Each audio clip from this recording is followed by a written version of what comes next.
Go. Good day. I have few questions for you po. About sa person with disabilities at kung paano po yung facing or yung everyday life. Pwede ko po ngayon.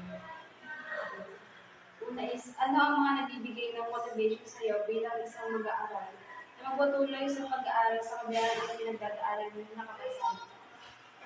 Nagbibigay sa akin ng motivation is my family. Kasi, de, para sa kanila itong pinagagawa.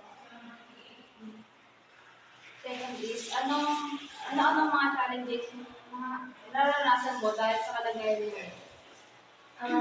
Lagi ako na-isolate dahil sa kalagayan mo.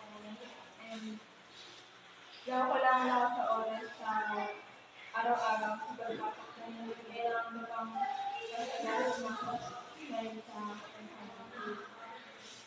Nakakaranas ka ba ng mga pangungumaya sa buhay mo? Oo, lalo na bata pa ako ng elementary. Lagi ko lang nakakarap sa mga Iba yun na